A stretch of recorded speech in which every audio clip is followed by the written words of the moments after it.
Dollar can be extremely difficult to access in most countries. Dollar is a complete pain to handle, whether you're in the US or in any other country in the world. Dollar accounts are no fun. Bitcoin just really makes it so much easier to move value across the world. Servus and greetings from Vienna.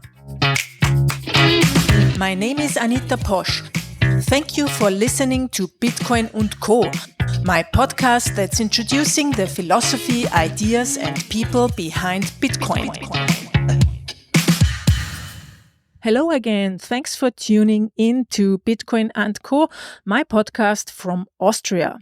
Especially for my listeners in the US, I want to say I'm thinking of you. My thoughts go out to you. Please stay safe.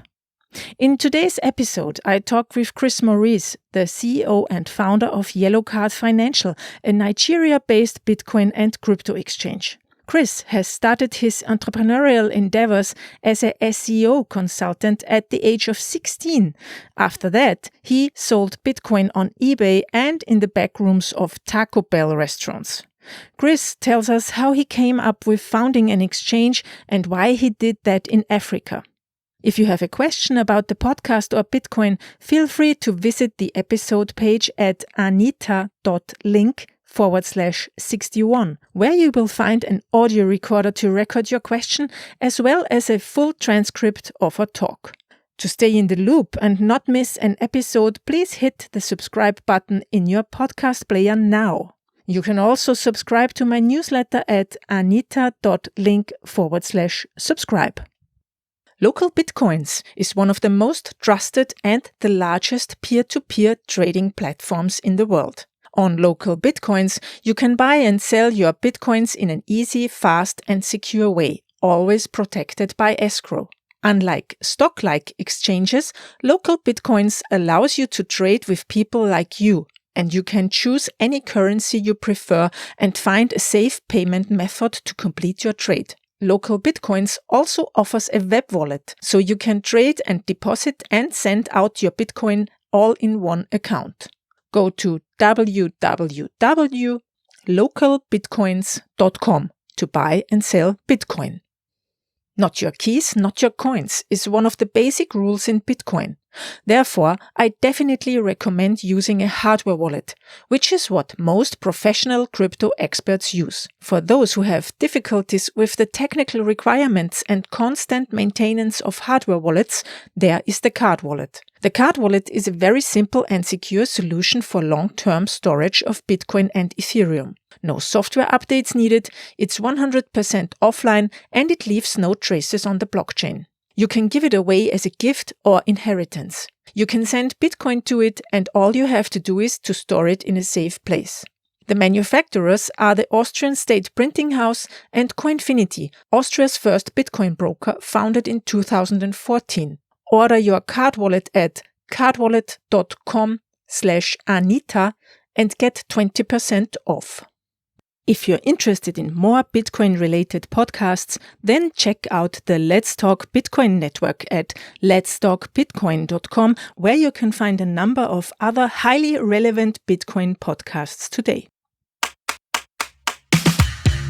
Hello, everybody. Today's guest is Chris Maurice. He's the founder and CEO of Yellowcard, a Nigeria-based Bitcoin exchange. Hello, Chris. Hey, Anita. Thank you so much for having me on. Thanks for your time to do this interview. Can you please start with a short introduction to what Yellowcard is doing for our listeners, and then we dive into more about you and about Yellowcard later on? Sure, yeah. So Yellowcard, essentially what we do with Yellowcard is we enable anyone to buy and sell cryptocurrency very easily over the counter in Africa. And right now, like you said, we have our main operations in Nigeria, and then we're also active in South Africa, Botswana, and Zimbabwe. And the goal is to make this technology accessible to anybody across the continent, whether they need to buy it, whether they need to sell it, whatever they need to do to on and off ramp from their local currency. Okay, understand. So, in which countries are you already operating, and how many people are you serving? An estimate. Yeah, so right now we operate actively in Nigeria, which is our certainly our main operations, and then we have operations getting started in South Africa, Botswana, and Zimbabwe as well. Okay, we got to talk about the Zimbabwe and Botswana thing afterwards because I've been there in February and that's very interesting. So, please, what did you do before you founded Yellowcard? Yeah, so I am a Southern boy, U.S. Southern boy. So I grew up in New Orleans, Louisiana, one of the best cities in the world. If you've never been, highly recommended. And yeah, before starting Yellow Card, my entire worldview was pretty much shaped by the city of New Orleans, right? And fortunately, I grew up in a very diverse city, a very cultural city. But I had been on a plane about four times before starting this company.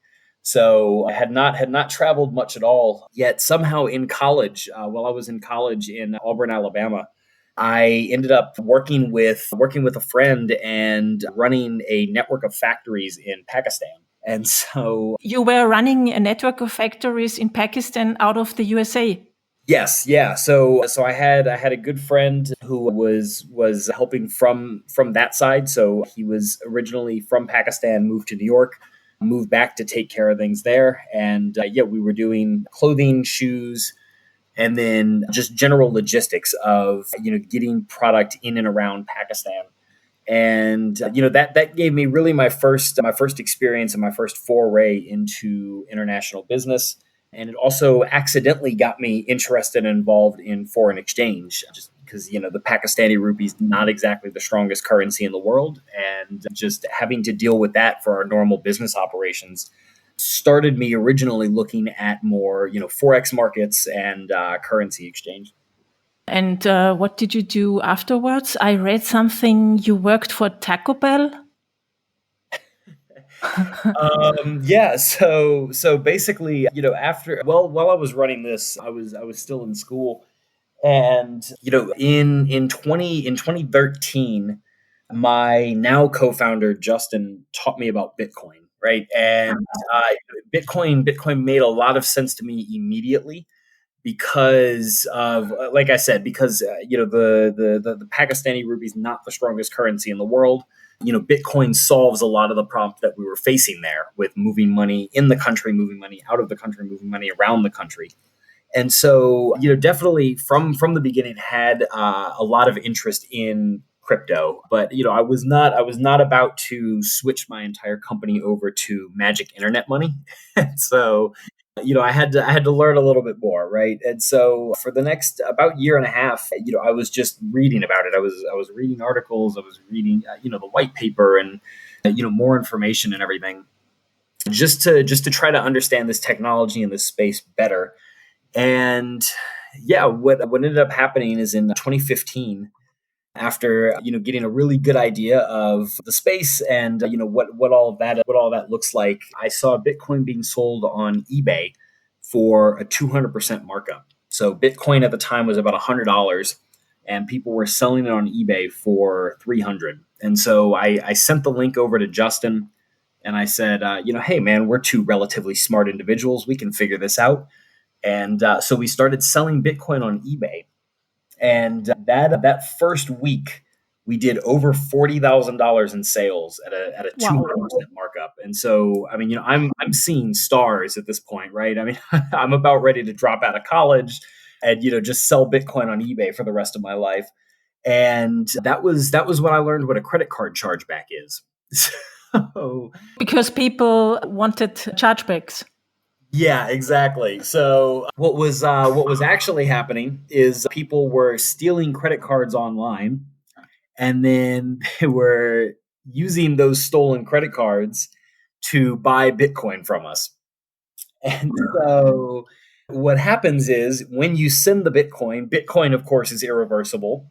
Credit cards are not. And so what happens is we send the Bitcoin and then the bank pulls back the money. So we actually lose out on both sides of the transaction. Mm-hmm. It was, yeah, I mean, it was rough. It was rough, right? Yeah, I mean, after that fiasco, for whatever reason, we had already fallen in love with this technology. We had already fallen in love with the crypto space.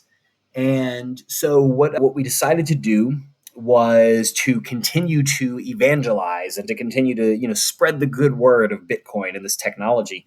And the way that we decided to do that was by accepting the only irreversible payment method known to man, which is cold hard cash.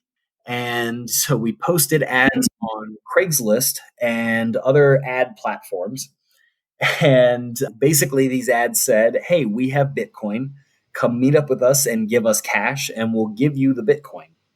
And so, we go to sleep and we wake up the next day, and people have started responding to this ad. And so, yeah, basically, we did the only thing that two reasonable college students in our position would do, which is every Wednesday at 7 p.m., you could come to the Taco Bell on Gay Street in Auburn, Alabama. You could find Justin and I in the back corner table eating our Doritos Locos Taco 12 pack. And you could come up to us, slap a couple $100 cash on the table, and we would scan your QR code and give you Bitcoin. So the local Bitcoin dealers in the back room. Exactly. And if anybody is familiar with Taco Bell, I don't know, have you ever been to a Taco Bell? Yeah, I think in the US, I definitely have been to a Taco Bell.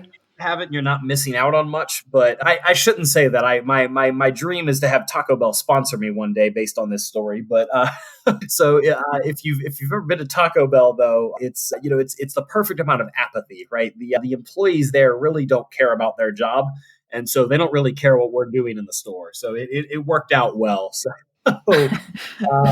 Yeah, but so actually, funny enough, so we did that for about 3 weeks. And we were talking, and we were like, man, this is working. And so we called up our friends at LSU, Yale, Georgia Tech, and several other universities in the U.S.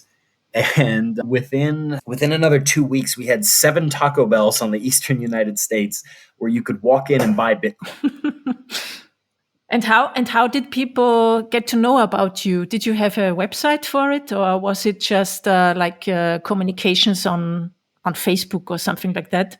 Oh yeah, no, this was all over Craigslist and other like ad posting platforms, local Bitcoins. It was extremely sketchy. So it was all over Craigslist and everything. And so yeah, I mean, basically the end of that network was about 2.5 months afterwards. Justin and I were talking, and we said, man, we should probably do something less sketchy with our lives. So that was when we started to build Yellowcard for scale instead of selling Bitcoin out of Mexican fast food restaurants. Did you do something else in between? Because I also read that you were doing SEO consulting or something like that. Yeah, I did SEO consulting, and also I did quite a bit of writing. I love writing. I did quite a bit of that. So I started that in high school. I started an online quote unquote consulting company in high school doing SEO. How old were you? I was 15 or 16. I think I was Wow. 16 when that one started. And the beauty of the internet is you don't have to tell anybody your age. So they don't know that they're paying a 16-year-old to optimize their website. So yeah, I mean, I did that.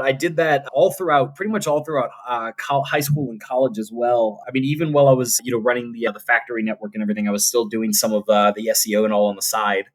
But yeah, I did that for a number of years, and then I was writing for a number of years as well, mainly around sports and sort of that international and American sports. But yeah, I mean that's pretty much, I think that's pretty much everything that I've done. Yeah, but it's great. It sounds like you have all the skills someone needs to set up an online platform for international payments with cryptocurrencies. Writing, talking, making deals, yeah, and SEO. Yeah, I'm not sure that there's anything that can prepare you for doing business in Africa. Yeah, that's true. I guess I was as close to prepared as possible.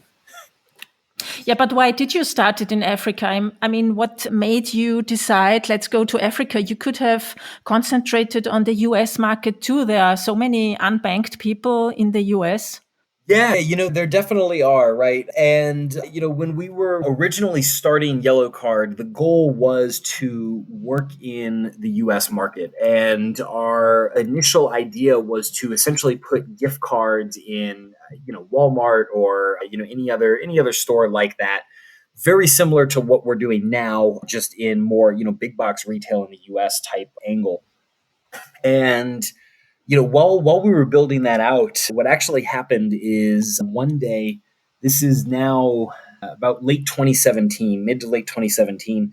One day we met a man at a Wells Fargo who was sending $200 to his family in Nigeria, and Wells Fargo charged him $90 to send 200 over to his family. And so, we pulled the guy aside and we said, hey, have you heard of Bitcoin? It's free, it's instant, all that fun stuff. And well, at least it was free at the time, but and we talked to him about that and everything, and then we went home and we started thinking, what would his family in Nigeria do with $200 worth of Bitcoin? Right? It solves the middle of the problem where I can send you money whether you're in Austria or Nigeria or Zimbabwe or wherever you are in the world. I can send you money, but if you're in, Lagos, Nigeria, what can you practically do with that? You can't buy food with it. It's not going to keep the lights on. Even in San Francisco, you'd have a hard time paying rent with Bitcoin, right? And so, we started bringing these questions to Minachi, who's our, CBO and partner on the Africa side. And we just essentially started asking him, what is there to do with Bitcoin in Nigeria? How do people buy it? How do people sell it? What's the community like? All of this, right?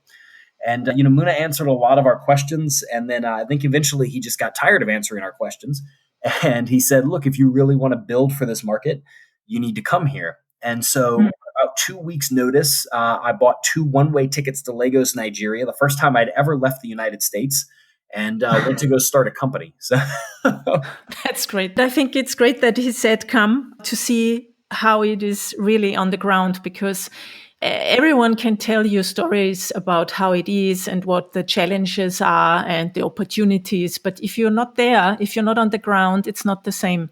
Yeah. Oh, 100%. And I think that that's something that really cannot be understated. Is a lot of people get sort of a lot of their worldview from the news, and the news tells a very one-sided angle of the story. And to be perfectly honest, even if you're talking to somebody in another country actively and asking them a lot of questions and everything, there's still a lot that you will not understand, and there's a lot that you won't really know until you go there and visit. And I'm sure, I know you you mentioned being in Zimbabwe in February and everything. I'm sure you had several experiences like that where I'm sure you did a ton of homework on Zimbabwe. I'm sure you talked to a ton of people from there, and you were still shocked when you got there. I know I was when I got to Harare. Oh, have you also been to Harare? Yeah. Yeah. I spent quite a bit of time in Harare back in November and December, and yeah. Oh no, I absolutely loved it. It was Zimbabwe is a hell of a country. It's it's crazy. It's absolutely crazy. It's such a mix of different things. Like on the one hand, you have the beautiful land, you have the open and nice people, and then you see what the last 30 years have done to this country, and also the human rights situation is disastrous. And the way the exchange rate at the moment is 1 to 50. So the Zimbabwean dollar to the US dollar has lost, because in February it was 1 to 25. Now it's 1 to 50. And yesterday I heard that they are introducing new bond notes now. So the hyperinflation is already fully running again. Oh, fantastic! Yeah, that'll solve the problem.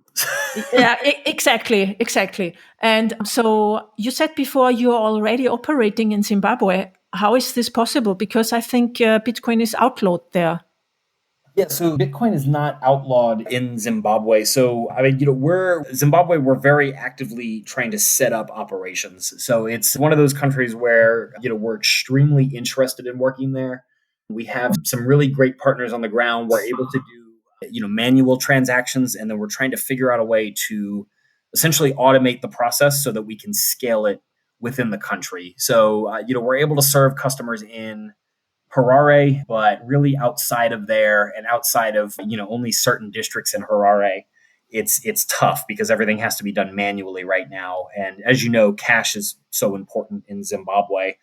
But yeah, I mean, definitely, the landscape there is interesting, right? I mean, there was Golix, and some great guys there that were running Golix in Zimbabwe. And then, Golix was legal, Golix was fine and everything. The only issue is the central bank didn't like it, right? And so the central bank shut down their bank accounts. A court overturned the central bank's ruling. So Golix went to court against the government and won. The issue is that commercial banks in the country still will not open an account for them because even though they won the case, the banks are not going to go against what the central bank wants, right? That's very interesting. I wanted to meet with one of the founders of Golix, but it didn't work out. So I couldn't talk to them in person. So it's very interesting what you're telling me, yeah? The story and everything is definitely out there. And it's pretty incredible, what they did. They even had a Bitcoin ATM for that it exchanged for US dollars, I heard. Yes, yeah, that is my understanding is that they had an ATM and everything in Zimbabwe as well. But yeah, I mean, it sounds like it's I mean, even winning the court battle, it's going to be tough to get banking and everything set up in Zimbabwe when the central bank obviously does not like it. Even if it's legal, it's going to be tough to get banks to go against the central bank. But how are you going to do it then? Do you need a local bank account? Who knows? Yeah. It's something we're constantly working on, right? And so, I mean, cash is king. Cash is also difficult. Yeah. So, but like I said, Zimbabwe is one of those countries that we're extremely interested in, and so, we're going to keep working at it, and keep trying to, better understand the landscape there and everything, and to see what we can make happen. Yeah, I think it's definitely the one place where Bitcoin is needed the most. I mean, in general, Africa, but Zimbabwe the most, I think. Yeah. Yeah, yeah. I mean, like you mentioned, I mean, the currency now is about 50 to $1, and I was there. It was trading from about 16 to 22 per dollar. Yeah. And so, yeah, I mean, not even a year ago, right? Like 6 months ago, and it's already up 100%. Yeah. And I see you've also been to Botswana and met with Alakanani Itireleng. Alakanani is a fantastic woman. I was talking to her this morning. Yeah. So, did you? Okay. We work closely with Alakanani in Botswana. So yeah, on my tour of Southern Africa in the end of last year, business tour. Yeah, Botswana was a great time. I really enjoyed Gaborone and getting to stay with Alakanani and everything. You stayed with her. That's great. I also have been to Botswana and met with her, and we made a Bitcoin meetup together. And it's really impressive. She's the center of the Bitcoin hub of Botswana, and I think also of all the Southern African regions. I mean, what she did is amazing, really. She built this all single-handedly. Yeah, she is definitely the reason that Bitcoin is as popular as it is in Southern Africa, for sure. Yeah, it's really been incredible what she's done. Just a woman with a dream. So yeah, that's true. Try to get this technology out to everybody. And you started your services in Botswana now.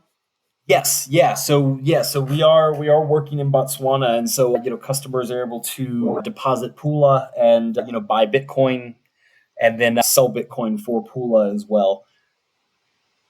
And what's the difference between Yellowcard and other exchanges, like, for instance, peer-to-peer exchanges that are working also in Africa? Yeah, so I mean, one of the main differences, and one of the things that really sets us apart from from any general peer-to-peer exchange, is that we are always taking the other side of the trade, right? And so we manage the liquidity, we manage the pricing, and we make sure that we're always giving the best pricing with as much liquidity as needed. And so it's a lot smoother of a process. It's very fast. In Nigeria, you can buy or sell Bitcoin within the course of about 5 minutes. And so it's an extremely quick process that allows anybody to really access this technology whenever they need it. And yeah, I mean, that's what we're bringing to Botswana, and that's what we're trying to bring across the rest of the continent as well. Is just an extremely simple, extremely quick process. Load up 100 pula, load up 100 naira. Say, hey, I need 100 naira worth of Bitcoin. We tell you this is how much you'll receive, and then it's in your wallet. So it's a very very quick, very easy process. But I read that one doesn't need a bank account for it. So how does this work then? Yeah, no bank account required. So bank transfer and everything obviously is accepted, and we do work with banks in Nigeria and other countries. But we also have a network of stores where you're able to walk in and deposit cash or pick up cash, right? And so we have customers mainly in Nigeria right now where you're able to visit one of these locations that we have and pay in cash to load your account. You can buy Bitcoin, etc. And then if you need to sell Bitcoin, you can sell Bitcoin and go pick up cash at one of these stores. Ah, okay. Is this like it's working like Econet or M-Pesa? Yeah, the agent network would be similar to something like that. So we're doing crypto exchange, right? It's not mobile money in the same way as M-Pesa, but definitely from the agent network perspective, it works very similar. So you just said before you did a tour the Africa, and I think you also met someone very famous. Yeah. So I guess for context, I stay in Lagos normally in terms of Africa. And then, yeah, so the end of this past year, so from September till December, I was traveling quite a bit across the continent. And while I was still in Lagos, I had a friend from Google reach out and said, hey, are you in Nigeria right now? I have a friend from Square who wants to meet up and talk about Bitcoin and understand Nigerian ecosystem and all of that. And I was like, oh yeah, sure, that'd be great. Can you just do an email intro? And he said, okay, yeah, I'll do it now. And I get on and I check my email, and the intro was to Jack Dorsey. And I called him up and I said, man, this is not a friend at Square. You have to warn me before you intro me to Jack. So yeah, so ended up getting to meet up with Jack in Nigeria, and we had a great conversation and great time there talking about just sort of the ecosystem and all in Nigeria, Bitcoin in Nigeria, sort of the broader outlook of the country and everything from an economic standpoint. And then Jack and I happened to be in Ethiopia at the same time as well, a few weeks later. And so I got to meet up with him again in Ethiopia and do the same thing, focused on that country. So got to spend a good amount of time with Jack in during his tour across Africa. So it was a great time. So Yeah, it's funny and it's a cool story, and it shows how the Bitcoin space actually works because you can get into contact with so many different people, and it's like also without borders, like in between people, there is no hierarchy. I mean, you meet Jack Dorsey and she's just a friend from Square. yeah, that is my favorite part about crypto people is even up to the highest levels, it's still very accessible. So people are accessible, the community's accessible, and yeah, that's I mean, I fear that in 5 years or in 10 years time that this might not be the same, but we will see. well, we just got to enjoy it while it lasts. Then, so Yeah, make all the that's true. connections you can while you're while it's young, and then hold on to them. So Yeah, that's really true because I thought about last year. Last year was actually my travel year, where I went to many Bitcoin conferences around the world, and I met with all those people. And like some weeks ago, I thought to myself, how great it has been that I did that last year, because this year, we never know when we can travel again. So without having these personal connections, it's rather difficult to talk with people or to get closer to the people in the space. Yeah, for sure, for sure. And I mean, I think that's one of the beautiful things about conferences and all. And so, I mean, I'm sure, I know, you and I did a virtual conference together, and I'm sure you've done a few others, and it's not quite the same. So No, it's also nice, and I mean the idea to travel less and to fly less is a good idea. So maybe we could have like a 50-50, more online conferences and less traveling, but still meeting people. And think that might be the way to go in the next years. it looks like we're all going to be forced into that, unfortunately. But I definitely, like you said, though. I mean, I don't think that there's a price that can be put on actually getting to go and shake hands and meet people in person at these events and everything. It's definitely a lot different than talking over WhatsApps. Yeah, that's true. Let's get back a little bit to the philosophy of Bitcoin. What is, in your opinion, the most important feature or characteristic of Bitcoin? Man, A difficult question. yeah, that is a difficult one. So, I mean, I would say that for the way that I see it, one of the most important things about Bitcoin, and one of the, I mean, really one of the defining characteristics of the technology is its ability to exist outside of the banking system, and its ability to, ideally one day act as a neutral, decentralized reserve for value, right? And I mean, I think that for a lot of people, especially in Africa, that's already been almost the reality, right? Dollar can be extremely difficult to access in most countries. Dollar is a complete pain to handle, whether you're in the US or in any other country in the world. Dollar accounts are no fun. Bitcoin just really makes it so much easier to move value across the world. And, from there, it's just a matter of being able to on and off ramp, right? And so, that to us, and that to me is, one of the really defining characteristics is this ability to, move fluidly without the restrictions that banks put on dollar accounts, and without the restrictions that banks put on movement of money. And so, that's where I think it becomes the job of the community to really develop those secure on and off ramps for this technology. Hmm. What other challenges do you see for people in Africa to use Bitcoin? Yeah, I mean, I would say one of the big ones right now is just the network fees. I mean, it's I mean, since the halving, it's been pretty bad. I mean, I paid 200 and something dollars the other day to send Bitcoin.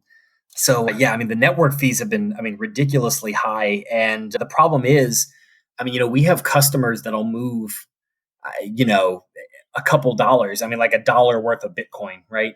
And the issue is that when they're moving $1 worth of Bitcoin, they really can't afford to pay these higher fees.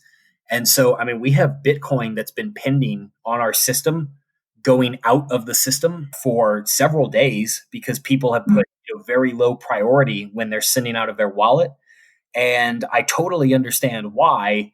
The issue is that when you put very low priority, especially right now, it's, I mean, it's just essentially never going to confirm, right? I mean, I think that, I mean, some of these transactions at low-ish priority, it could take several more weeks to confirm. And so, yeah, I mean, that's definitely been a big hindrance that we've experienced. And I mean, there's a lot of concern with that.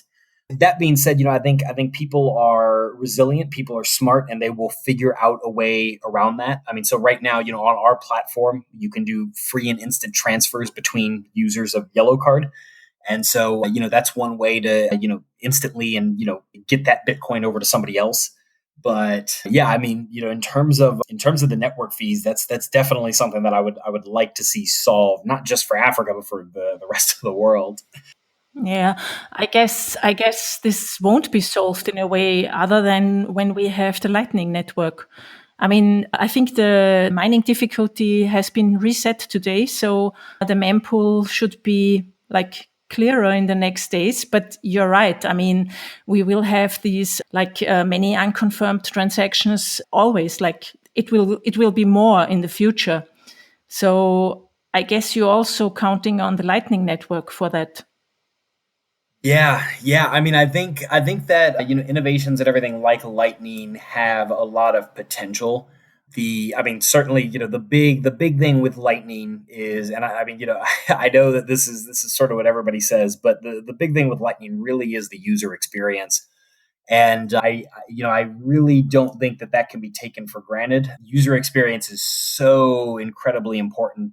I mean, with Yellow Card, I mean, we deal with a lot of people who are buying their first Bitcoin, right, or selling their first Bitcoin, or have no experience in this industry before, and so it's very tough for someone to use something like Lightning with no previous experience, right? I mean, I have a difficult time figuring out Lightning, and I've been in Bitcoin for years now. So definitely once we can get that user experience down to the level where people are really able to utilize it and really able to make that work, then yeah, I agree 100%. I mean, Lightning will definitely solve that.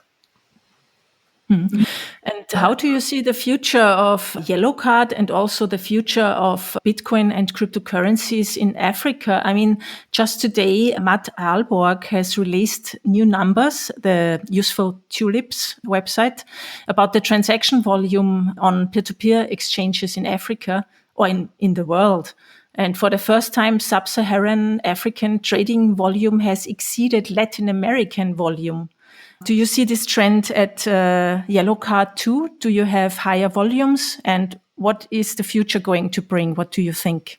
Yeah, 100% we do, and it's really not surprising if you look at what's going on in Africa, right? I mean, crypto solves so many real problems that people face on the ground every day. And, I think one of the main reasons that these platforms have seen such a spike over the past just several months is with COVID. I mean, multiple African currencies, I can name several off the top of my head, have lost over 30% of their value in the course of just a couple of months. I mean, Zimbabwe, of course, is just, Zimbabwe, of course, is an overachiever in terms of inflation. And, Zimbabwe is definitely a lot higher. But yeah, I mean, these other countries and everything. I mean, South Africa, the rand has devalued some 25-30% against the dollar just since the start of coronavirus. And so, in terms of the continent moving towards Bitcoin and moving towards crypto, it makes perfect sense. People need something to be able to store value in, and again, dollar can be very difficult to access in Africa. And so, Bitcoin is a way where everybody wins, right? I mean, from the people's perspective, they get to store their value in something that's more secure. They get to have more confidence that their money and their value is going to be protected over the course of time. And from the government's perspective, it puts less pressure on their dollar reserves, right? If everybody's going to Bitcoin for savings, or if everybody's going to Bitcoin for making payments or anything like that, then that's more dollars that the government actually gets to keep in the central bank. And so yeah, I mean, I think Bitcoin is it's a net positive. It's really a beneficial technology when you look at it from the perspective of the economy in these countries, and ideally it goes towards bolstering the value of some of these currencies over time. Mhm. And I guess there's very, very much room for more people coming into the crypto space.